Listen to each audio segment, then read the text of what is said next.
हाय मेरी प्यारी future doctors, welcome to Star classes.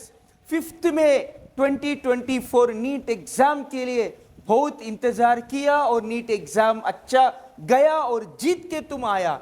Finally तुम्हारा आंसर करेक्ट है नहीं, कैसा सॉल्व करना, इसके लिए हमारा स्टार क्लासेस की तरफ से पेपर डिस्कशन है बेटा। एक एक क्वेश्चन सॉल्व करता, अच्छी तरह से याद रखना। ये मैचिंग टाइम इस बार थोड़ा असर्शन रीजन नहीं दिया और matching type of questions, statement based questions के ऊपर ज्यादा फोकस हो गया। इधर रिएक्शन दिया, कन्वर्शन और number of Faraday's. First one H2O नहीं है बेटा, ये H2O2। H2O2 gives rise to O2। बेटा 2 ऑक्सीजन का ऑक्सीडेशन स्टेट 0, हाइड्रोजन पेरोक्साइड में ऑक्सीजन का -1, 2 ऑक्सीजन का -2 to 0। Number of electrons transferred 2 electrons, उसका मतलब 2 फैराडे ऑफ इलेक्ट्रिसिटी लगता। और next one MnO4 minus gives rise to Mn+2। So MnO4 minus में Mn का ऑक्सीडेशन स्टेट +7। प्यारे इधर ऑलरेडी +2 दिया ना, ये कन्वर्शन में ऑक्सीडेशन स्टेट का डिफरेंस 5 मीन्स 5 इलेक्ट्रॉन्स ट्रांसफर होता, उसका मतलब 5 फैराडे ऑफ इलेक्ट्रिसिटी लगता। हमको मैचिंग में पूरा सॉल्व करने की जरूरत नहीं है, ये इसका 2 फैराडेस लगता प्यारी, यस 2 फैराडेस लगता, और सेकंड को आपको 5 फैराडेस लगता। सो 2 और 2 और 5 फैराडेस लगता बोले तो इसका ऑप्शन होता थर्ड ऑप्शन। ठीक है, now go to the next. Which of the following is not a redox reaction. बेटा ये सेकंड रिएक्शन में इधर Ba ऑक्सीडेशन स्टेट +2, Cl का -1, Na का +1, ऑक्सीजन का -2, सल्फर का कैलकुलेट किया तो +6। सो लेफ्ट साइड और right side oxidation states same होता, means it is an example of non redox reaction. Next the list of बहुत कॉन्सेप्चुअल क्वेश्चंस है। आपको भी मालूम है isothermal process means temperature constant होना चाहिए, उतना एक पॉइंट आपको मिल गया तो भी देखो इधर ये का क्या है 2 दिया, ऐसा कोई है क्या मैचिंग में? ऐसा मैचिंग में A का 2 कुछ भी नहीं है। सो ऐसे देख के हम फटक से हम आंसर दे सकता। मैचिंग टाइप में ऐसा ही तुमको प्रैक्टिस करवा के ले लिया 1 मिनट का अंदर कैसा सॉल्व करना बोल के। क्वांटम नंबर्स और इंफॉर्मेशन बेटा ML MS L और N, देखो सिंपल और इजी मेथड में मैं तुमको अभी एक्सप्लेन करता प्यारी, ओके ना। सो इधर ये ML magnetic quantum number will explain the orientation. S बोले तो explain about the spin, L बोले तो azimuthal quantum number shape, N बोले तो principal quantum number size. So A को क्या होता प्यारी, A का 3 बोले तो 2 ऑप्शन है, और B MS spin 4। So first option correct होता। Next one for the given reaction 2A is equilibrium with B + C, Kc का वैल्यू दिया। For the given time the composition of reaction concentration of A B C, बेटा this is the application of Kc, okay ना। तुमको Kc value दिया 4 × 10⁻³ direction पूछा, QC molar concentration of product divided by molar concentration of reactant, और ये value substitute किया तो आपको 1 आता, means QC value greater than Kc बोले तो the reversible reaction was favoured towards the backward reaction. कौन सा रिएक्शन रहा बेटा, backward reaction. So next one which plot is log K versus 1/T, Arrhenius equation मालूम है, K is equal to A into e⁻⁻⁸ बेटा ln K is equal to ln A minus EA/RT, ln ले लिया तो। So question में तुमको y is equal to mx plus c का comparison है।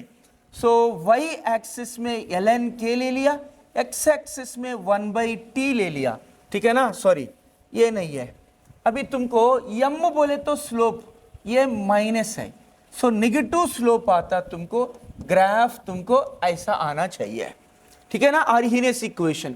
इस बार chemistry question paper session A में एक ही क्वेश्चन डिफिकल्टी, सेशन बी में 3 question difficulty.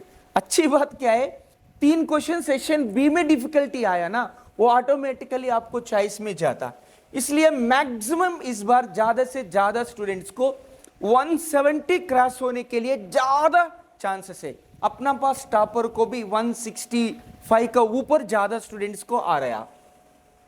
And which of the following equilibrium Kp और Kc इज नॉट इक्वल, बेटा Kp is equal to Kc into RT to the power delta n, अगर delta n value 0 है तो RT to the power 0 1 होता, बेटा Kp value is equal to Kc होता।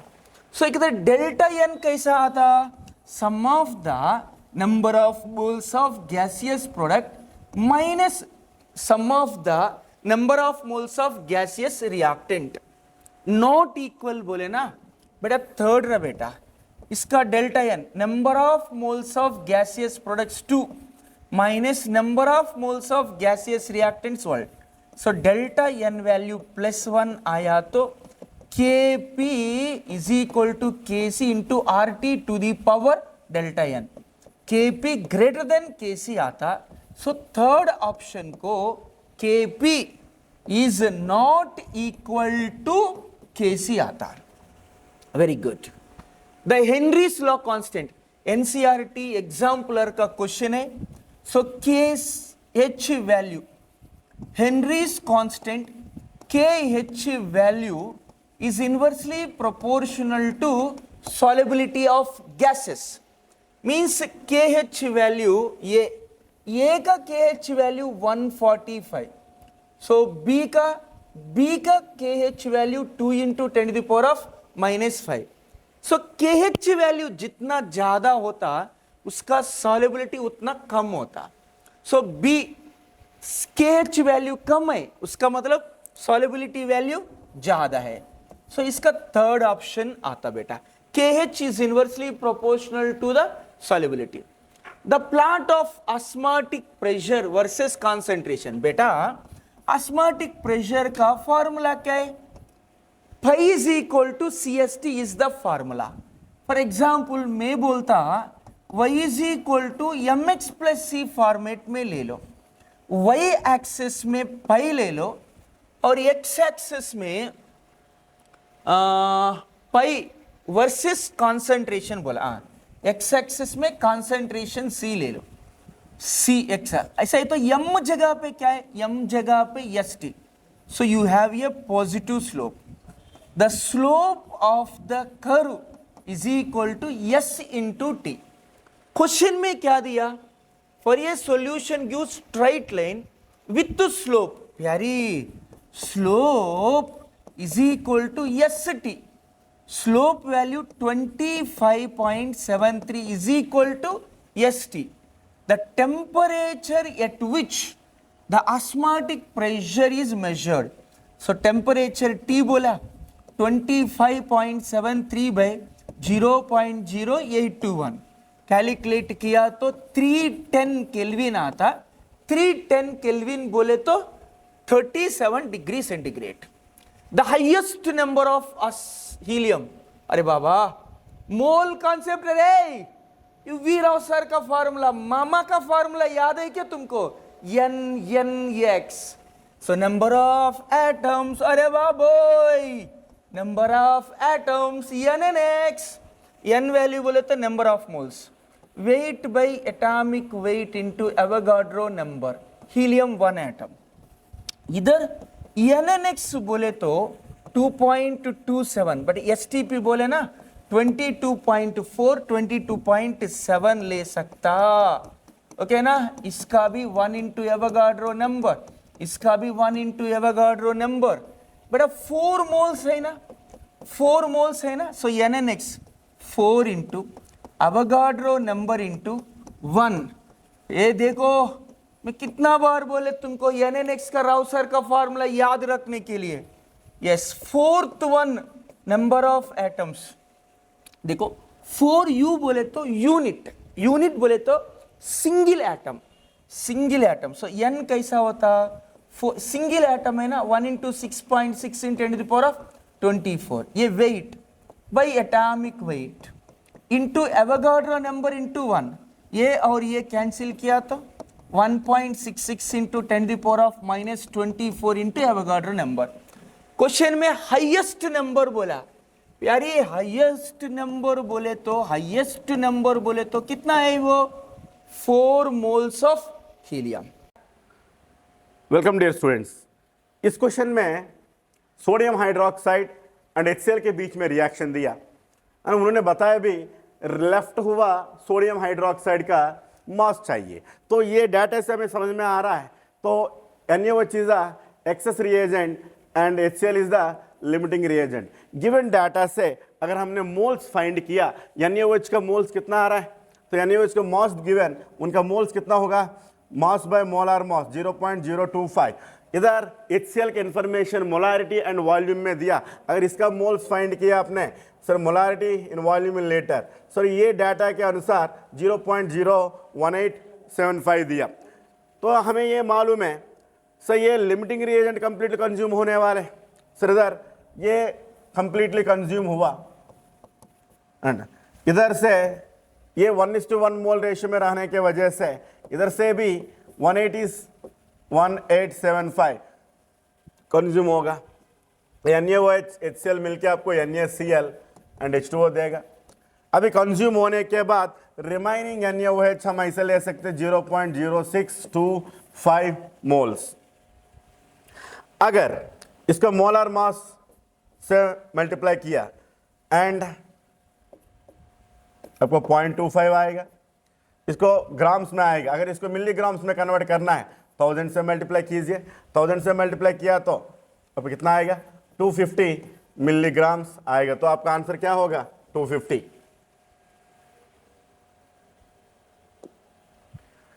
Data ये simple chemical bonding का है। तो अमोनिया में 3 सिग्मा एक लोन पेयर रहता है, इसी के वजह से ट्राइगोनल पिरामिडल।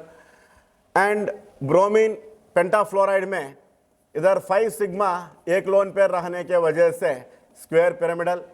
इसमें 4 सिग्मा 2 लोन पेयर रहने के वजह से स्क्वायर प्लानर। इसमें 6 सिग्मा रहने के वजह से ऑक्टाहीड्रल रहेगा। तो इसलिए आपका आंसर क्या होगा, तो पहले आप अमोनिया का ही देख के आप ये मैचिंग बना सकते। तो आपका आंसर क्या होगा, 3। तो नेक्स्ट अगर आपने देखा इधर दिया, इधर metal tri positive ion to di positive ion का पोटेंशियल दिया।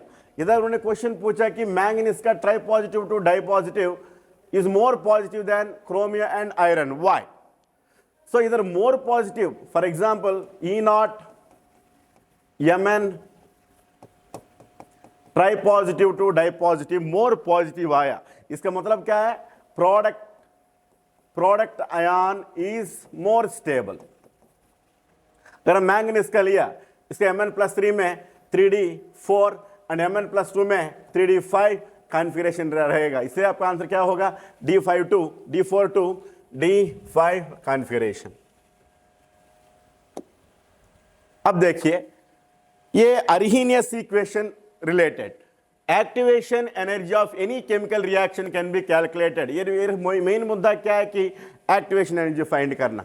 एक्टिवेशन एनर्जी फाइंड करने के लिए जनरली हम अरहीनियस इक्वेशन का यूज लेंगे।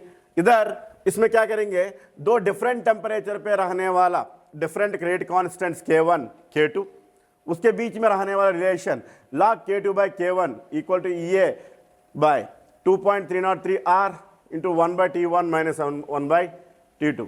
इसी रिलेशन में T1 T2 and K1 K2 का वैल्यू सब्स्टिट्यूट करने से तो आपको ये वैल्यू आ जाएगा। तो इसलिए हमारा आंसर क्या होगा, rate constant at different temperatures. And next अब देखिए, spin only magnetic momentum is same for which of the following ions. इधर spin only magnetic momentum same हुआ मतलब उसके अंदर रहने वाला अनपेयर्ड इलेक्ट्रॉन भी सेम। तो सिंपली ये क्वेश्चन आंसर करने के लिए उसका कॉन्फ़िगरेशन अयान कॉन्फ़िगरेशन लिखना आना चाहिए। तो इधर अगर अयान कॉन्फ़िगरेशन लिखे, इधर रहने वाला अनपेयर्ड इलेक्ट्रॉन 1 रहेगा, इधर मैंगनीज का कॉन्फ़िगरेशन D5 आएगा इसीलिए 5 अनपेयर्ड इलेक्ट्रॉन, स्कैंडियम का कॉन्फ़िगरेशन D0 आएगा इसीलिए 0 अनपेयर्ड इलेक्ट्रॉन रहेगा। इधर क्रोमियम, इधर क्या रहेगा बेटे D4, इसमें 4 अनपेयर्ड इलेक्ट्रॉन, आयरन +2 D6, इधर एक पेयरिंग रहने के वजह से 4 अनपेयर्ड इलेक्ट्रॉन, इधर इक्वल अनपेयर्ड इलेक्ट्रॉन रहा तो इक्वल मैग्नेटिक मोमेंटम रहेगा, इसलिए हमारा आंसर क्या होगा, B and D are having same magnetic momentum. ठीक है, नेक्स्ट। तो ये general preparation method of Mohr salt है। मोर सॉल्ट हमें पता है ammonium sulphate FeSO4 ferrous sulphate 6H2। इसका प्रिपरेशन में जनरली हम सल्फ्यूरिक एसिड यूज करेंगे। अभी डाउट ये होगा डाइल्यूट एसिड लेना है कॉन्सेंट्रेट एसिड लेना है, इधर डाइल्यूट एसिड ही प्रेफर करना पड़ेगा, डाइल्यूट सल्फ्यूरिक एसिड, क्योंकि अगर आपने concentrated H2SO4 concentrated sulphuric acid use किया, generally concentrated H2SO4 oxidising agent के जैसा काम करेगा, वो Fe+2 को Fe+3 में ऑक्सीडाइज करेगा, इसलिए more appropriate answer is dilute sulphuric acid. And next, ये आपका इनऑर्गेनिक क्वालिटेटिव एनालिसिस के बेसिक क्वेश्चन है। इनऑर्गेनिक क्वालिटेटिव एनालिसिस में basic radical analysis, acid radical analysis रहते हैं। उसमें बेसिक रेडिकल एनालिसिस में हम कैटयन को ब्रॉडली 0 ग्रुप से लेके 6 ग्रुप तक क्लासिफाई करने वाले।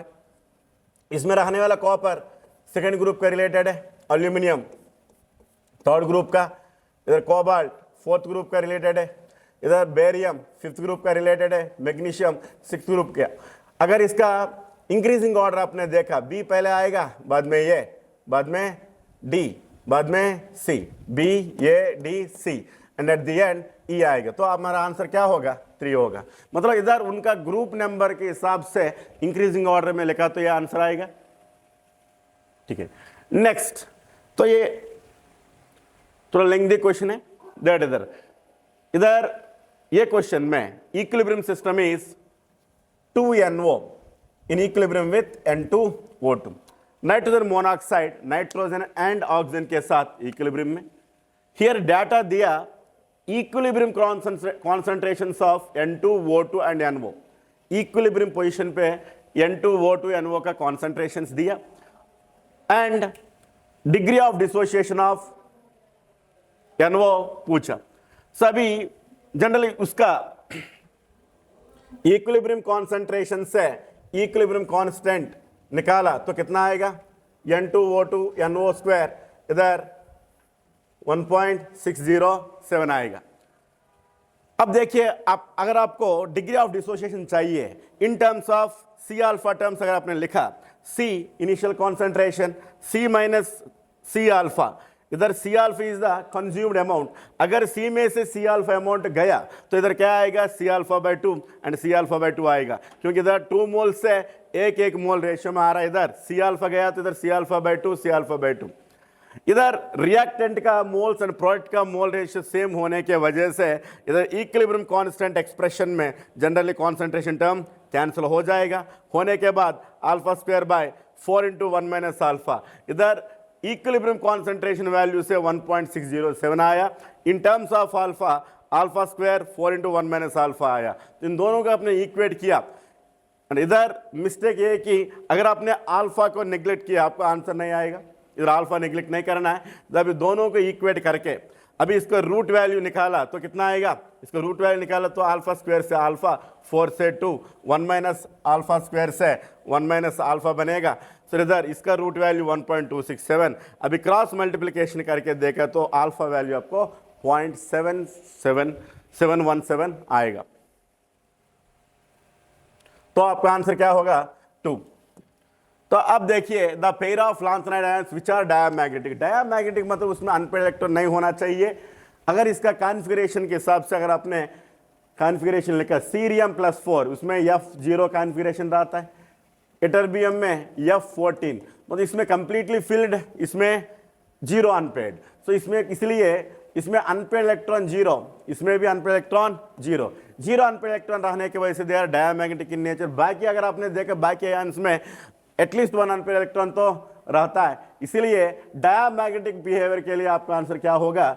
3 होगा। Thank you so much. Hi everyone, welcome to the NEET 2024 paper discussion brought to you by Star Classes Latur. मी आहे प्रदीप सर. तर बघा विद्यार्थी मित्रांनो, तर हे मॅच द फॉलोइंगचा टाईपचा क्वेश्चन आहे. तर याच्यामध्ये काय दिले बघा, कंपाऊंड्स दिलेले आणि आहेत आणि जॉमेट्री दिलेले आहे.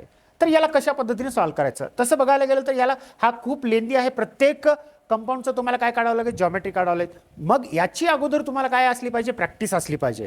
तर ही प्रॅक्टिस जी आहे स्टार क्लासेसमध्ये ऑलरेडी एका ट्रिकनं आपण जी काय आहे व्यवस्थित लवकरात लवकर सॉल्व्ह करू शकतो. जसं की NH3 मध्ये बघा, तर NH3ची जी काही जॉमेट्री आहे किंवा शेप काय आहे हे कशा पद्धतीने काढायचं? तर सेंट्रल ॲटम पकडायचा, त्याच्यामध्ये लास्ट इलेक्ट्रॉन लिहायचे. नायट्रोजनमध्ये किती इलेक्ट्रॉन? लास्ट इलेक्ट्रॉन किती राहतात? 5 लास्ट इलेक्ट्रॉन.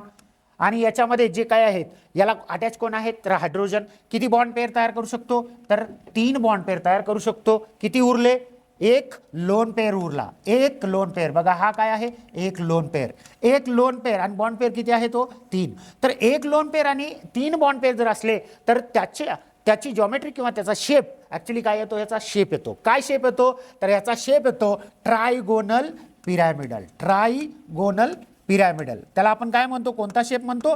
पिरॅमिडल शेप असं म्हणतो. Pyramidal shape. तर इथं काय दिलेलं आहे बघा?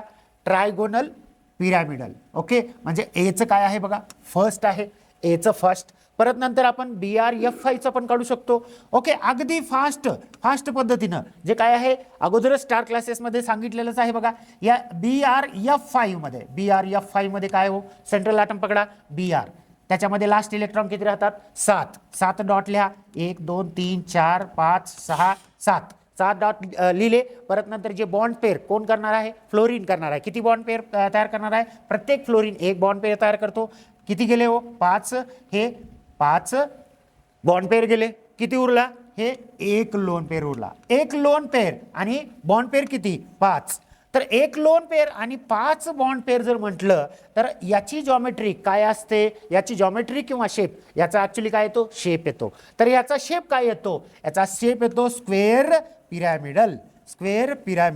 हे आपण पाहिलेलंच आहे. ओके, कोणत्याही मॉलिक्यूलचं जे काय आहे अशा पद्धतीनं तुम्ही सॉल्व्ह करू शकता. काय येतो याचा? BRF5चा काय येतो मग? Square pyramidal. कुठं येतं बघा? BRF5 काय आहे? Square pyramidal. म्हणजे काय? एचं फर्स्ट आणि बीचं फोर्थ. एचं फर्स्ट कुठं आहे बघा? एचं फर्स्ट आणि बीचं फोर्थ. एवढंच ऑप्शन आहे. म्हणजे option 3 it is the correct answer. समजलं का? नेक्स्ट मध्ये बघा, याच्यामध्ये काय दिले? Arrange the following elements in the increasing order of electronegativity. तर विद्यार्थी मित्रांनो, आपल्याला माहिती आहे electronegativity as we go left to right in the periodic table electronegativity कशी होते हो? वाढत जाते. मग आपण जर बघितलेले इथं जर बघितले तर हे जे काही एलिमेंट आहेत तर हे एलिमेंट बघा, नायट्रोजन, ऑक्सिजन, फ्लोरीन, कार्बन, जर व्यवस्थित जर तुम्हाला ॲटॉमिक नंबर माहिती असतील तर हे तुम्हाला कळतील की हे पिरियडमध्ये येतात का ग्रुपमध्ये येतात. तर बघायला गेलं तर बघा, हे सुरुवातीचे हे 4 जण जे आहेत तर पिरियडमध्ये येतात. तर कोणते आहेत बघा? हे ली बे ब क न ऑफ नी. हे ली बे ब क न ऑफ नी हे काय येतात? एका पिरियडमध्ये येतात. मग पिरियडमध्ये काय होते हो? लेफ्ट टू राईट काय होते? इलेक्ट्रोनिगेटिव्हिटी इन्क्रीज होते. म्हणजे पहिल्याची इलेक्ट्रोनिगेटिव्हिटी कमी आणि दुसऱ्याची इलेक्ट्रोनिगेटिव्हिटी जास्त, त्याच्यापेक्षा नेक्स्ट वाल्याची जास्त. अशा पद्धतीनं जर बघितला तर इथं शेवटी कोण येतो बघा? फ्लोरीन येतो. हे ली बे ब क न ऑ फ आलं का नाही इथं? फ म्हणजे काय आहे? फ्लोरीनची सगळ्यात जास्त इलेक्ट्रोनिगेटिव्हिटी. म्हणजे पहिल्यांदा कोण येतं? हे ली बे ब क. ब इथं म्हणजे बोरॉन नाहीये. क कार्बन आहे. न नायट्रोजन आहे. म्हणजे कार्बनची सगळ्यात कमी असणार आहे. ओके, कार्बनची सगळ्यात. परंतु ही जी ऑर्डर दिलेली आहे कसली आहे? इन्क्रीजिंग ऑर्डरमध्ये शेवटी कोण येतो? फ्लोरीन येतो. म्हणून फ्लोरीनची सर्वात जास्त. मग त्याच्या अगोदर जो कोणी आहे कोण असणार आहे? ऑक्सिजनची येणार आहे. मग नंतर कोण आहे? नायट्रोजन. मग नंतर कोण कार्बन. आता हा सिलिकॉन बघायला गेला, सिलिकॉन जो येतो तर टॉप टू बॉटम आपल्याला माहिती आहे, टॉप टू बॉटम जे काय आहे इलेक्ट्रोनिगेटिव्हिटी कशी होते हो, कमी होत जाते. मग सिलिकॉन कुठे येतो, या हे कुठले आहेत हे चार एलिमेंट कुठले आहेत, सेकंड पिरियड मधले. हे सिलिकॉन कुठला आहे, थर्ड पिरियड मधला. मग त्याची इलेक्ट्रोनिटी टॉप टू बॉटम म्हणल्यानंतर काय होणार आहे, कमी होणार आहे. मग ऑब्व्हियसली सिलिकॉन सगळ्यात कमी, ही काय आहे इन्क्रीजिंग ऑर्डर. मग अशा पद्धतीचा ऑप्शन कुठं बघायला मिळतो बघा, fluorine, oxygen, nitrogen, carbon. Okay, nitrogen इथं काय येणार, कार्बन येणार, मग सिलिकॉन. ऑप्शन थर्ड दिसते का बघा, बघा कशा पद्धतीने येतो. फ्लोरीन सगळ्यात जास्त मोर इलेक्ट्रॉन आणि सगळ्यात कमी इलेक्ट्रोनिगेटिव्ह कोण आहे, सिलिकॉन आहे. ओके, म्हणजे याचं उत्तर काय आहे, 3. ओके, नेक्स्ट बघा काय म्हणते, गिवन बिलो 2 स्टेटमेंट, 2 स्टेटमेंट दिलेले आहे. फर्स्ट स्टेटमेंट मध्ये काय म्हणतंय बघा, बोथ CONH3 किंवा CO हेक्झाफ्लोरो कोबाल्ट हे जे कॉम्प्लेक्सेस आहेत आर ऑक्टाहेड्रल. हे कसे आहेत, दोघंही ऑक्टाहेड्रल आहेत कधी, बरोबर आहे बघा. हे याचा कोऑर्डिनेशन नंबर किती आहे, 6 आहे. 6 आहे म्हणजे काय, हे ऑक्टाहेड्रल आहेत. परत अजून काय म्हणते बघा, but differ in their magnetic behaviour. Magnetic behaviour म्हणजे ते पॅरामॅग्नेटिक आणि डायमॅग्नेटिक आहेत का, तर हे काय म्हणते, डिफर आहे म्हणते. बरोबर आहे का, मग चेक करा बघा. याची पॅरामॅग्नेटिक नेचर किंवा डायमॅग्नेटिक नेचर आपण कशाहून काढतो, अनपेड इलेक्ट्रॉनहून. मग तुम्हाला काय बघावं लागेल, याचे अनपेड इलेक्ट्रॉन. तर कोबाल्ट NH3 मध्ये काय येतात, अनपेड इलेक्ट्रॉन किती येतात, तर 0 अनपेड इलेक्ट्रॉन. कसं बघा, CONH3 मध्ये बघायला गेलं तर हे कोबाल्टची ऑक्सिडेशन स्टेट, कोबाल्टची ऑक्सिडेशन स्टेट किती येते, +3 येते. याचं ओरिजिनल इलेक्ट्रॉनिक कन्फिगरेशन काय येतो, 3d6 4s2 येतं. मग याच्यामध्ये 3 इलेक्ट्रॉन गेले म्हणजेच काय इलेक्ट्रॉनिक कन्फिगरेशन काय येणार आहे, 3d7 4s2 येतं. मग याच्यामध्ये 3 इलेक्ट्रॉन गेले म्हणजे काय उरतं, फक्त 3d6 येतं, 3d6.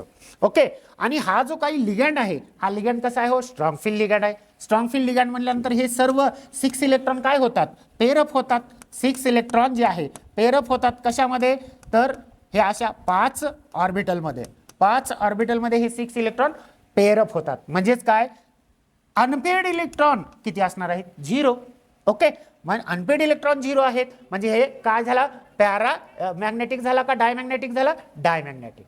तसंच तुम्ही याच्यामध्ये पाहू शकता, याच्यामध्ये बघायला गेलं तर कोबाल्टची ऑक्सिडेशन स्टेट काय आहे, +3 आहे. +3 आहे म्हणजे त्याचं इलेक्ट्रॉनिक कन्फिगरेशन काय येतं, 3d6. परंतु इथं लिगँड कसं आहे बघा, वीक फील्ड लिगँड आहे. वीक फील्ड लिगँडमुळं जे काही 6 इलेक्ट्रॉन जे आहेत कशा पद्धतीने इथं अकोमोडेट होऊ शकतात, तर हे 5 आणि हा 6वा म्हणजेच अनपेड इलेक्ट्रॉन इथं आपल्याला बघायला मिळतो. म्हणजेच हा कॉम्प्लेक्स काय येतो, पॅरामॅग्नेटिक नेचर येतो, पॅरामॅग्नेटिक. आणि हा काय येतो, डायामॅग्नेटिक. म्हणजे यांचं मॅग्नेटिक बिहेवियर कसं आहे, वेगळं आहे. म्हणजे हे जी स्टेटमेंट म्हणते हे बरोबर आहे. ओके, नेक्स्ट स्टेटमेंट बघा काय म्हणते, तर या कॉम्प्लेक्समध्ये CONH3 या कॉम्प्लेक्समध्ये हा कॉम्प्लेक्स कसा आहे म्हणतात की is diamagnetic, whereas CO is a paramagnetic. आपण ऑलरेडी काढलेलंच आहे बघा. ओके, तर हे काय पॅरामॅग्नेटिक आहे COF6 वाला आणि CONH3 वाला काय म्हणते डायमॅग्नेटिक आहे कधी. म्हणजेच काय, ही स्टेटमेंट आणि ही स्टेटमेंट बरोबर आहे. ओके, म्हणजे कोणतं ऑप्शन येणार आहे, both statement, first statement and second statement is true. Both the first कुठं आहे बघा, both first and option third. Okay, so this is the third option is the correct answer. Now next 73 काय म्हणतो बघा, given below are 2 statement. इथं ही 2 statement दिलेले आहे. Boiling point of hydrides of group 16 element follows the order. Group 16 एलिमेंटचा काय boiling point कशा पद्धतीने आहे बघा, H2O H2TE अशा पद्धतीने दिलेला आहे. मग हा जो काय बॉइलिंग पॉइंट आहे बरोबर आहे का मित्रांनो, हे तर बरोबर आहे. कशामुळे बरोबर आहे हो, कारण का इथं जर आपण वॉटरमध्ये बघितला हायड्रोजन बॉन्डिंग होते आणि जसजसं आपण टॉप टू बॉटम जाऊया आपल्या या ग्रुपमध्ये जे काय आहेत ऑक्सिजनच्या ग्रुपमध्ये, तर हायड्रोजन बॉन्डिंग कमी होते. म्हणजे त्यांचा बॉइलिंग पॉईंट काय असतो तर कमी होत जातो. Hydrogen bonding it is a directly proportional to hydrogen bonding directly proportional to boiling point. Boiling point जास्त असेल जर हायड्रोजन बॉन्डिंग जास्त होत असेल, तर वॉटरमध्ये हायड्रोजन बॉन्डिंग होते, म्हणजे हे स्टेटमेंट बरोबर आहे. नेक्स्ट स्टेटमेंट बघा. नेक्स्ट स्टेटमेंटमध्ये काय म्हणते, on the basis of molecular mass H2O is expected to have lower boiling point. Okay, H2O on the basis of molecular mass, H2O कसं आहे म्हणते, लोअर बॉइलिंग पॉईंट आहे. कशाच्या बेसिसवरती, मॉलिक्युलर मासच्या बेसिसवरती boiling point than the other member of the group. Okay, दुसऱ्या मेंबरच्या ग्रुपच्या जर कंपॅरिझन बघायला गेलं तर मॉलिक्युलर मास याचा काय, लोअर बॉइलिंग पॉईंट असतो. But due to the presence of extensive hydrogen bonding in water it has a higher.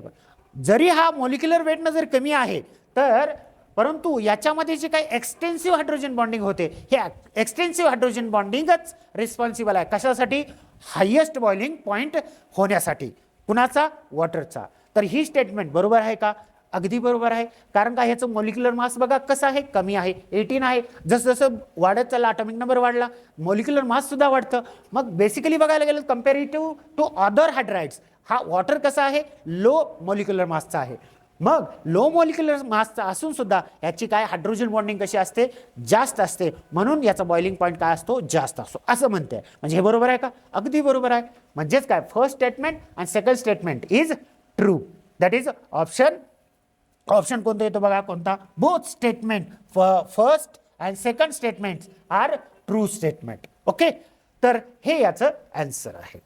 Next बघा, among the group 16 which one does not show -2 oxidation state. बघा विद्यार्थी मित्रांनो, जर आपण बघायला गेला ग्रुप नंबर 16 ओ yes से टे पो. ओके, हे अशा पद्धतीने काय आहेत, हे ग्रुप नंबर 16चे एलिमेंट आहेत. मग याच्यामध्ये जर बघायला गेलं, सगळ्यात जास्त हायेस्ट ऑक्सिडेशन स्टेट म्हणजेच कोण, हायेस्ट म्हणतो मी की -2 ऑक्सिडेशन स्टेट. -2 ऑक्सिडेशन स्टेट बघायला गेलं तर ऑक्सिजन जास्त दाखवतो, कारण का मोर इलेक्ट्रोनिगेटिव्ह पण राहतो. परंतु हीच ऑक्सिडेशन स्टेट जर आपण बघायला गेलं या पूर्ण दुसऱ्या एलिमेंटमध्ये, पूर्ण ग्रुपमधल्या एलिमेंटमध्ये बघायला गेली तर -2 ऑक्सिडेशन स्टेट ही कमी होत जाते.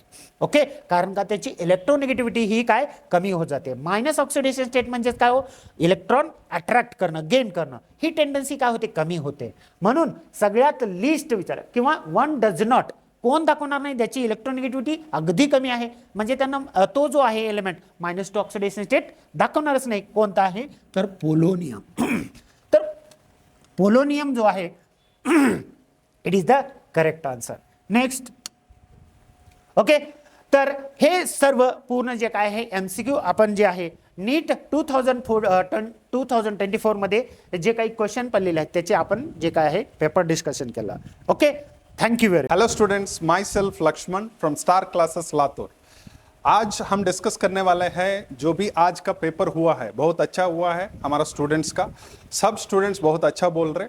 इसमें मैं कुछ क्वेश्चंस लाया आपका सामने. कुछ क्वेश्चंस हम फिजिकल एंड इनऑर्गेनिक केमिस्ट्री का डिस्कस करेंगे बच्चों. ठीक है, पहला क्वेश्चन आप देख सकते हो, the energy of an electron in the ground state n is equal to 1 for He plus ion is -x kilojoules, -x joules. Then that for an electron in n is equal to 2 state for B3 plus ion in joules is. बहुत आसान question है बच्चों. देखो, पहले हमें करना है energy E is equals to -13.6 into z square by n square. ठीक है, ये क्वेश्चन दिया है. इस पे ये बोल रहे ये एनर्जी मतलब किसका है, ये n इज इक्वल टू 1 है, -13.6 इंटू जेड स्क्वायर किसका, हीलियम है. हीलियम मतलब 2 स्क्वायर है. n इज इक्वल टू 1 है बच्चों, 1 स्क्वायर लगाओ. ठीक है, बोला है -x जूल्स, मतलब एनर्जी की जगह पे मैं -x लिखा हूं. ठीक है, minus minus cancel, x is equals to 13.6 into 4, 13.6 into 4 आया है. ठीक है, अब 13.6 का वैल्यू निकालो ताकि हमें आसान हो जाए, x डिवाइडेड बाय 4. अभी क्या करना है, दूसरा जो दिया है अभी पूछ रहे, then that for an electron in n is equal to 2 state for beryllium ion क्या है. ठीक है, अब एनर्जी दूसरा है. ठीक है, -13.6 into Z square by n square. ठीक है, इधर क्या करना पड़ेगा हमें, -13.6 है इंटू जेड स्क्वायर, क्या बोला, जेड क्या है, बेरिलियम है. बेरिलियम मतलब 4 स्क्वायर. n क्या है, n 2 दिया है, 2 स्क्वायर है बच्चों. ठीक है। अब 13.6 वैल्यू आपको पता है क्या है, x/4 minus x/4 into 4 square by 4, ठीक है। अब क्या होगा, 4 स्क्वायर कैंसिल हो जाएगा, -x आंसर आ रहे बच्चों, ठीक है। आसान है, ठीक है। आप देख सकते हो सॉल्यूशन कैसे, बहुत आसान तरीके। 13.6 निकाल दिया तो वो 13.6 कांस्टेंट का वैल्यू आप इधर डाल सकते हो ताकि -x हो जाए, ठीक है। अगला क्वेश्चन देख सकते हो, इनऑर्गेनिक का है, कोऑर्डिनेशन कंपाउंड्स का दिया है, match list 1 with list 2। List 1 complex दिया है, लिस्ट 2 टाइप ऑफ आइसोमेरिज्म दिया है। आइसोमेरिज्म कॉन्सेप्ट से बहुत इंपॉर्टेंट कॉन्सेप्ट है आइसोमेरिज्म कोऑर्डिनेशन कंपाउंड्स का, उधर से आपको क्वेश्चन मिला है। CONH3 4 5 NO2 Cl2 NO2, ठीक है, वो NO भी कर सकते हैं, मतलब ये होगा लिंकेज आइसोमेरिज्म हो जाएगा।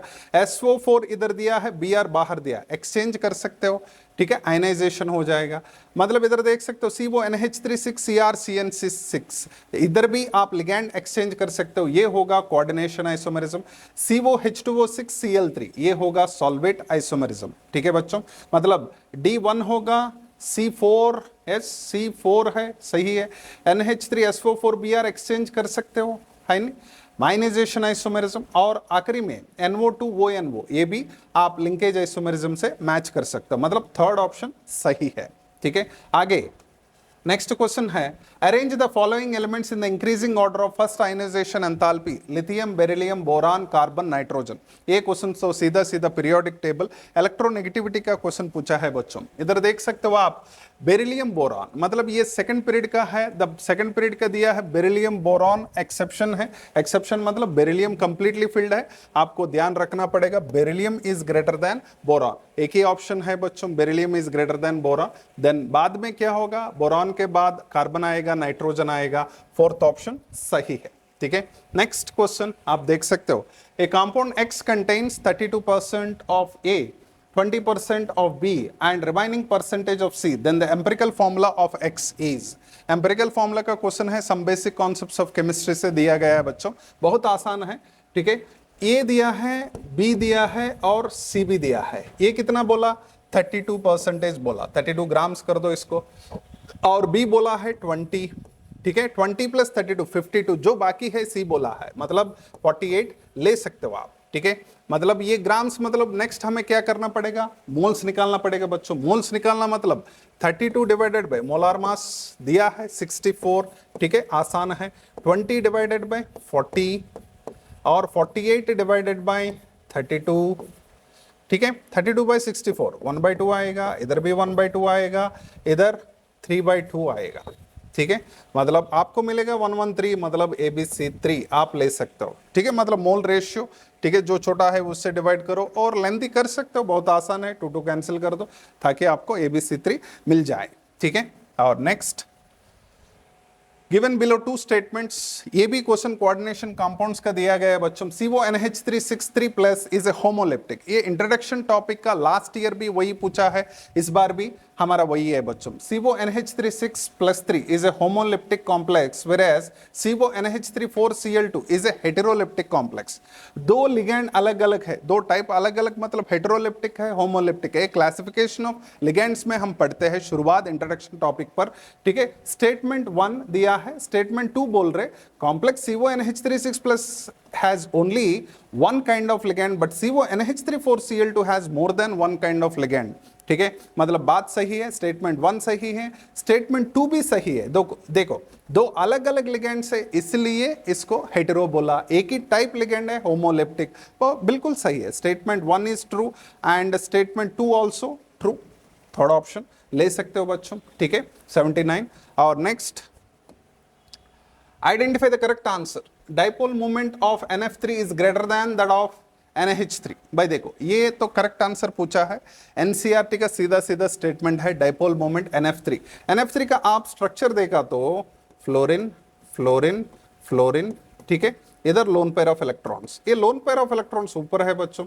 और फ्लोरीन इधर और फ्लोरीन इधर और फ्लोरीन इधर, ठीक है। नेट डाइपोल मोमेंट का क्या है, कैंसिलेशन हो जाएगा। लेकिन आपने NH3 का देखा सेम है लगभग, लगता है ऐसे, लेकिन थोड़ा सा फर्क है बच्चों। देखो इधर क्या होगा, ऊपर जाएगा, मतलब नेट डाइपोल मोमेंट ज्यादा मिलेगा आपको किससे कंपेयर किया तो, NF3 से कंपेयर किया तो।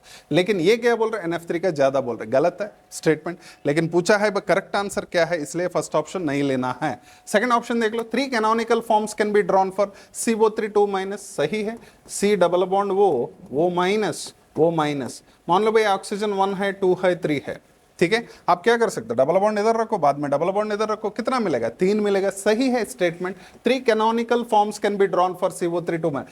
3 resonant structures can be drawn for ozone. भाई ओजोन को 3 रेजोनेटिंग स्ट्रक्चर्स नहीं आएगा बच्चों, 2 आएगा, वो डबल बॉन्ड, वो सिंगल बॉन्ड, वो मतलब कोऑर्डिनेट बॉन्ड एक्सचेंज कर सकते हो, एक बार कर सकते हो, मतलब 2 स्ट्रक्चर्स आपको आने वाला है। BF3 has non zero dipole moment, गलत है। sp2 हाइब्रिडाइज्ड है, प्लेनार है, कैंसिल हो जाएगा पूरा, BF BF BF तीनों कैंसिल हो जाएगा बच्चों, mu is equals to 0 value आ जाएगा, लेकिन गलत बोला है, ठीक है, इसलिए ऑप्शन 2 लेना पड़ेगा हमें। नेक्स्ट 81 है, द रेट ऑफ रिएक्शन क्वाड्रपल्स, क्वाड्रपल्स मतलब 4 गुना, ठीक है, when temperature changes from 27 degrees to 57 degrees, मतलब 37 47 57, ठीक है, जो भी है 4 टाइम्स बोला है। Calculate the energy of activation, भाई सीधा सीधा फॉर्मूला का क्वेश्चन है, ठीक है, log K2 by K1, थोड़ा सा कैलकुलेशन है, नॉर्मली ये मॉडल नहीं देता है, लेकिन इस बार मिला है बच्चों। ये डिवाइडेड बाय, ये केमिकल काइनेटिक्स का लास्ट टॉपिक से दिया है question, 1 by T1 minus 1 by T2, ये फॉर्मूला आपको यूज करना पड़ेगा बच्चों। log K2 by K1 कितना बोला, 4 गुना हो रहा है, मतलब K1 by K2, K2 ज्यादा हो रहा है, कितना 4 गुना हो रहा है, मतलब सीधा सीधा log 4 ले लो। ये क्या है, एक्टिवेशन एनर्जी हमें कैलकुलेट करना है, सॉरी 2.303 है, ठीक है। आर वैल्यू क्लियरली मेंशन किया है 8.314, मल्टीप्लाई करो 8.314 into 1 bye T1, 1 by T1 मतलब by 27 डिग्रीज प्लस 273 केल्विन पर बात करना है, 1 by 300 माइनस 1 by 330, ठीक है, बस हो गया क्वेश्चन। log 4 का वैल्यू मेंशन किया है 0.6021, ठीक है, इंटू 2.303 इंटू 8.314, ठीक है। अब इधर 8.314 इंटू किया आपने, इज इक्वल्स टू रखो, नीचे क्या आता है इधर 300 इंटू 330 आएगा, 300 इंटू 330, ऊपर ये भी मल्टीप्लाई किया तो 300 इंटू 330, 330 माइनस 300 वो 30 मिलेगा बच्चों, वो नीचे लेके आ जाओ 30, ठीक है। ये है भाई एक्टिवेशन एनर्जी, आपको कैलकुलेट किया तो आपको एग्जैक्टली मिलने वाला है 38.04 किलो जूल्स, मतलब थोड़ा लेंदी कैलकुलेशन है, मैं मानता हूँ। ऐसे क्वेश्चंस को हमने स्टार क्लासेस ने नीट पे चर्चा पर पहले ही बोला है, आपको राउंड 2 पर करना है इसको, ठीक है, थोड़ा साइड पे रख के। और एनी हाउ ये क्वेश्चन तो लगभग आपको सेक्शन बी में ही मिला है, ठीक है, हाँ ठीक है, ये तो 38.04 आने वाला है। नेक्स्ट क्वेश्चन आप देख सकते हो, the work done during reversible isothermal expansion of 1 mole of hydrogen gas at 25 degrees from pressure of 20 atmospheres to 10 atmosphere, P1 दिया है, P2 दिया है, बहुत आसान क्वेश्चन है, -2.303 इंटू NRT, 2.30 लिया है, और बात चल रही भाई प्रेशर का V2 by V1 या P1 by P2, पता है आपको pressure is inversely proportional to volume, भाई वो यूज करके आप निकाल सकते हो इसका, ठीक है। वर्क डन 2.303 है, N कितना है, N 1 मोल बताया इन्होंने, R वैल्यू क्लियरली मेंशन किया है 2 कैलोरीज, मतलब बात डिस्कस करना है, कैलोरीज के हिसाब से डिस्कस करना है। 2 टेम्परेचर कितना बोला है 25 डिग्रीज, मतलब केल्विन में बात करना है 298 273 प्लस 25। लॉग जो है इनिशियल कितना है 20 है, ठीक है, इनिशियल 20 है, बाद में कितना हुआ 10 हुआ, मतलब 2, ठीक है, लॉग 2 हो गया, ठीक है। इसको मल्टीप्लाई कर दो, -2.303 इंटू 4 इंटू 298, ठीक है, लगभग आपको मिलेगा -413 कुछ कैलोरीज पर डिस्कशन चल रहा है, कैलोरी से आएगा। जूल्स में कन्वर्ट करना है तो 1 calorie is equals to 4.18 joules आप डिस्कस कर सकते हो, ठीक है। -413 मतलब हमारा ऑप्शन एक ही है, फोर्थ ऑप्शन हमें मिला है बच्चों। नेक्स्ट है, आसान है, थर्मोडायनेमिक्स का दिया है। Mass in grams of copper deposited by passing 9.6487 ampere current through a volt में। इलेक्ट्रोकेमिस्ट्री का क्वेश्चन है, आसान है, ठीक है। ये Faraday's first law of electrolysis से दिया गया है बच्चों। क्या है? W is equals to Z into I into T, पता है आपको। वेट मतलब मास डिपॉजिटेड, Z मतलब इलेक्ट्रोकेमिकल इक्विवेलेंट, I मतलब करंट पास, T मतलब टाइम बच्चों। W इज इक्वल्स टू मैं लिख सकता हूं electrochemical equivalent divided by 96,500। Current आपको क्लियरली मेंशन किया है 9.6487 इंटू टाइम जो मेंशन किया है 100 सेकेंड्स, ठीक है। और इलेक्ट्रोकेमिकल इक्विवेलेंट मतलब क्या है? सो कॉपर का बात चल रहा है 63.5/2 आप ले सकते हो। 96,500 इंटू 964.87 मतलब 100 से मैं मल्टीप्लाई किया, लगभग ये दोनों सेम है, 100 मान लो इसको, ठीक है। 63.5 डिवाइडेड बाय 200 बच्चों, मतलब लगभग आपको 31 पॉइंट समथिंग आएगा, डिवाइडेड बाय 100 है, मतलब 0.31 आप ले सकते हो। एक ही ऑप्शन है 0.31 का, फोर्थ ऑप्शन है 0.315 ग्राम्स पर, ठीक है। ठीक है बच्चों, हाँ, थैंक यू। ये बहुत आसान क्वेश्चंस कैसे करना है, ऐसे सब क्वेश्चंस हमारा मॉड्यूल्स पर है, जो भी हमने डिस्कस किया वही है, ठीक है। Thank you. हाँ देखो, अभी हमको पहले क्या दिया है, कार्बन कार्बन डबल बॉन्ड है, हमको इसको ब्रेक किया है, ऑक्सीजन ऑक्सीजन ऐड करो, हमको ये प्रोडक्ट आया। ये किसके लिए करेंगे? ओजोनोलिसिस किया तो क्या किया तो ओजोनोलिसिस। सो ये ओजोनोलिसिस किया तो सो ये क्या होगा? ये 4 और ये देखो बेंजीन को, ओके, बेंजल क्लोराइड ऐड किया in presence of anhydrous L चल रहे, क्या है? फ्रेडरक्राफ्ट एसाइलेशन है। क्या है? फ्रेडरक्राफ्ट एसाइलेशन। तो क्या होगा? B will be 1। देखो ये 4B1, ये 4B1, और देखो C क्या है? सेकेंडरी अल्कोहल को कीटोन में कन्वर्ट किया, सेकेंडरी अल्कोहल को कीटोन को। अभी देखो बेंजीन के ऊपर एक साइड चेन है, बेंजीन के ऊपर एक साइड चेन, उसको कार्बोक्सिलिक एसिड में कन्वर्ट करना है तो क्या यूज करेंगे? Okay, KMnO4 in presence of base. So D3 देखो D3 होना, ये 4 एंड B1, ये 4B1 D3 कहाँ है? ये 4B1 D3 देखो, हाँ ये 4B1 C2 D3, ठीक है ना? क्या होगा? ऑप्शन 1 होगा। नेक्स्ट देखो, the reagent which with glucose does not react with to give corresponding test products. कौन सा रिएजेंट्स इसमें ग्लूकोज के साथ रिएक्ट नहीं होगा? देखो स्किप्स रिएजेंट नहीं देता है और सोडियम बाइसल्फाइड नहीं देगा, ड्यू टू साइक्लिक स्ट्रक्चर के ये दोनों ब्रेक नहीं कर पाएंगे। तो क्या होगा? B and E। क्या होगा? B and E।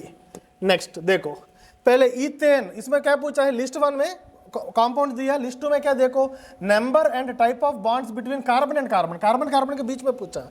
ईथेन में क्या? कार्बन कार्बन के बीच में एक ही बॉन्ड है, सो ये क्या होगा? 1 सिग्मा बॉन्ड। देखो ये 3। नेक्स्ट ईथीन में क्या होगा? कार्बन कार्बन के बीच में एक सिग्मा बॉन्ड एक पाई बॉन्ड होगा। क्या होगा? एक सिग्मा बॉन्ड एंड एक पाई बॉन्ड। कहाँ है? 1 सिग्मा एंड 1 पाई बॉन्ड, तो B4। देखो A3B4 कहाँ है? A3B4, हाँ दोनों में कॉमन है। नेक्स्ट C2, देखो कार्बन मॉलिक्यूल, ये तो O2 नहीं है, C2। कार्बन मॉलिक्यूल में क्या होगा? हमको कार्बन का bond order according to molecular orbital theory, C2 का बॉन्ड ऑर्डर कितना? 2, दोनों पाई बॉन्ड्स होगा। C2 में दोनों पाई बॉन्ड्स, देखो अकॉर्डिंग टू MOT, तो C क्या होगा? 2। C क्या होगा? 2। D, ईथाइन में क्या होगा? ईथाइन में कार्बन कार्बन के बीच में एक sigma bond 2 pi bonds, okay, तो D1 है, एक sigma bond and 2 pi bond. तो ऑप्शन क्या होगा? देखो ये क्या है? 3, B क्या है? 4, C क्या है?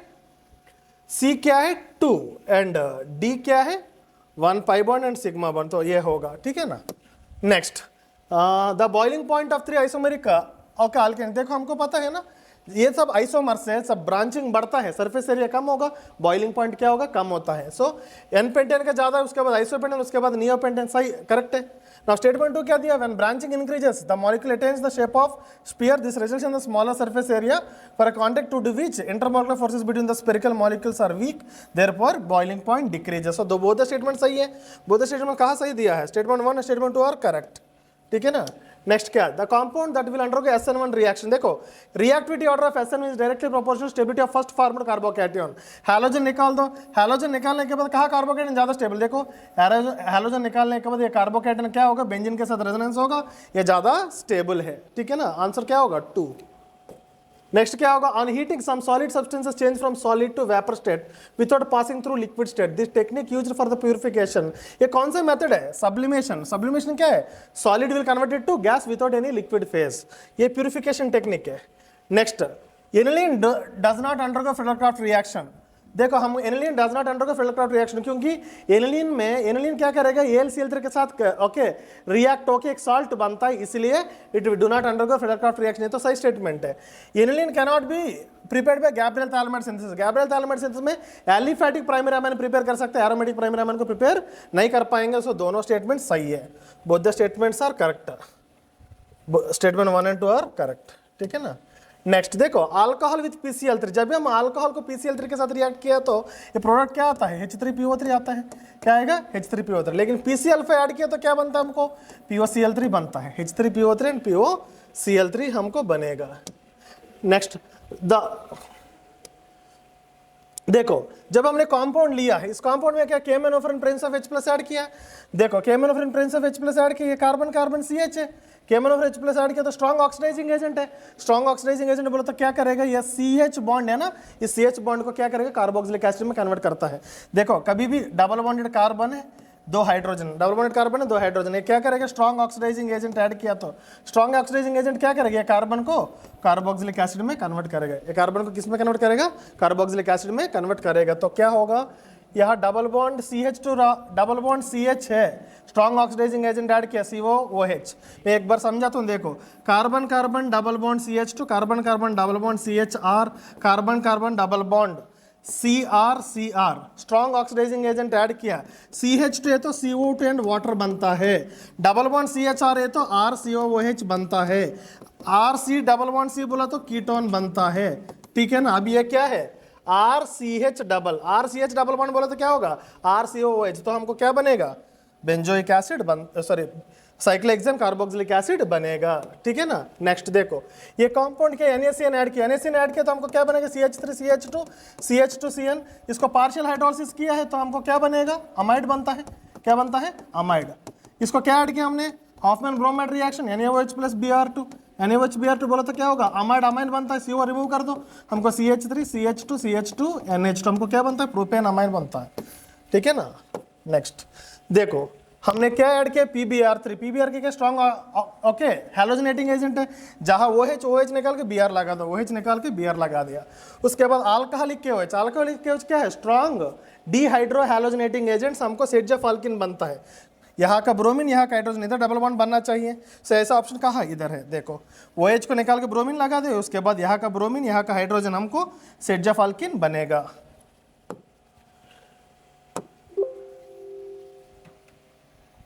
ठीक है, these are the questions which are come from that okay directly from our module, okay from our notes.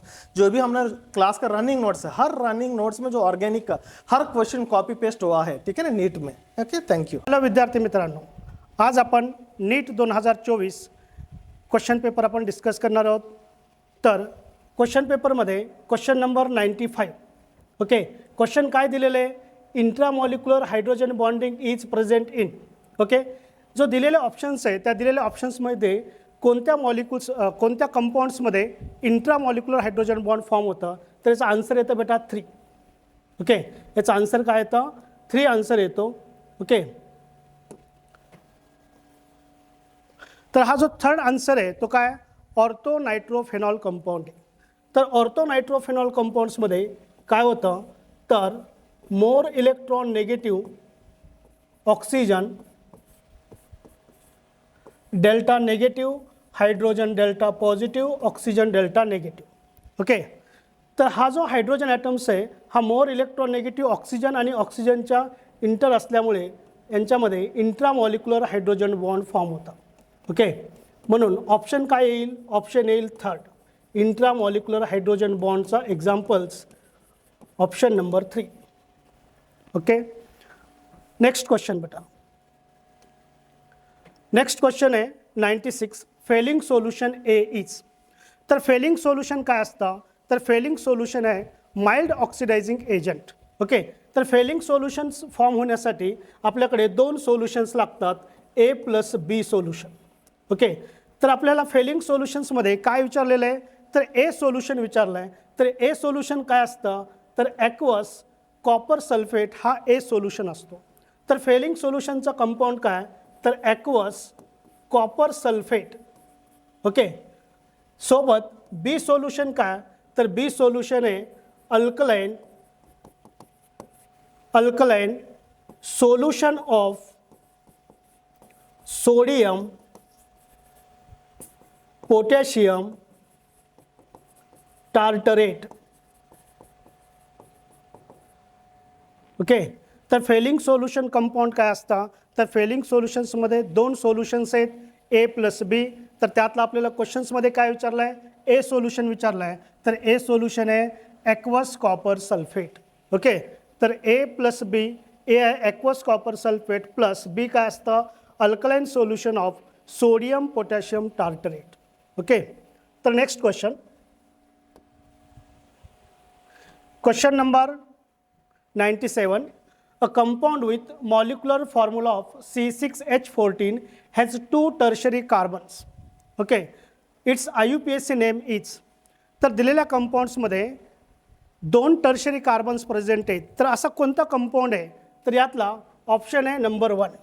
Okay, option फर्स्टमध्ये 2 टर्शरी कार्बन्स आहेत बेटा. तर ऑप्शन काय, 2,3 डायमिथिल ब्युटेन. ओके, तर आपण पहिल्यांदा स्ट्रक्चर ड्रॉ करू. CH3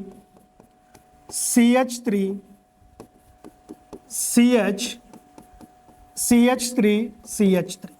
ओके, हा जो कंपाऊंड आहे, हा कंपाऊंड कसं आहे, 1 2 3 अँड 4, 2,3. सेकंडवर टर्शरी कार्बन आहे आणि थर्डवर सुद्धा टर्शरी कार्बन आहे.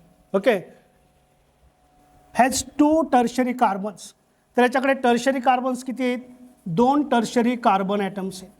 ओके, तर ऑप्शन्स काय आहे याचा, first options A. Next question number 98. Okay, question number 98 मध्ये काय विचारलं आहे, which one of the following alcohols react instantaneously with Lucas reagent. Okay, Lucas reagent आपल्याला माहिती आहे बेटा. लुकस रिएजंट काय असतं, ZnCl2 plus concentrate HCl. Okay, हा कोण आहे, लुकस रिएजंट आहे. तर लुकस रिएजंटची रिॲक्टिव्हिटी अल्कोहोलसोबत काय असतं, tertiary alcohol is more reactive than secondary and primary alcohols. Okay, तर instantaneously react with Lucas reagent tertiary alcohols. Okay, option काय असेल, सेकंड ऑप्शन करेक्ट असेल. Next question number 99. Question number 99 मध्ये काय विचारलं बेटा, most stable carbocations among the following is. तर carbocations स्टॅबिलिटीमध्ये मोर स्टेबल काय असतं, tertiary carbocations, secondary carbocations and primary carbocations. तर दिलेल्या ऑप्शन्समध्ये पहिल्या ऑप्शन्समध्ये प्रायमरी कार्बोकॅटायन्स आहे, सेकंड ऑप्शनमध्ये टर्शरी कार्बोकॅटायन्स आहे. ओके, थर्ड ऑप्शन्समध्ये सेकंडरी आहे, परत थर्डमध्ये सेकंडरी. ओके, तर या ठिकाणी 1 अल्फा हायड्रोजन ॲटम्स प्रेझेंट आहे, याच्याकडे 7 अल्फा हायड्रोजन ॲटम्स आहेत, परत याच्याकडे 4 अल्फा हायड्रोजन ॲटम्स आणि परत या ऑप्शन्समध्ये 5 अल्फा हायड्रोजन ॲटम्स. ओके, ज्याच्याकडे अल्फा हायड्रोजनची संख्या जास्त तो जास्त स्टेबल असेल, म्हणून tertiary carbocations is more stable. Okay, तर हा जो दिलेला कंपाऊंड आहे, दिलेले एक्झाम्पल्स आहे, the most stable carbocations among the following is tertiary carbocations is more stable, म्हणून ऑप्शन्स सेकंड हे मोर स्टेबल आहे. Okay, last question number 100. Okay, questions काय विचारलं आहे, identify the correct reagents that would bring about the following transformation. Okay, तर या केसमध्ये काय दिलं बेटा, ह्या केसमध्ये दिलेले हा अल्किन आहे, या अल्किनचा अल्डिहाइड झालेले. ओके, अल्किनचा अल्डिहाइड झालेले. तर पहिल्यांदा काय होतो, BH3 H2O2 OH-. ओके, तर हा हायड्रोबोरेशन ऑक्सिडेशन मेथड आहे बेटा. या मेथडनी काय होतं, तर पहिल्यांदा तो अल्कोहोल तयार होतो. ओके, पहिल्यांदा काय होईल, अल्कोहोल होईल.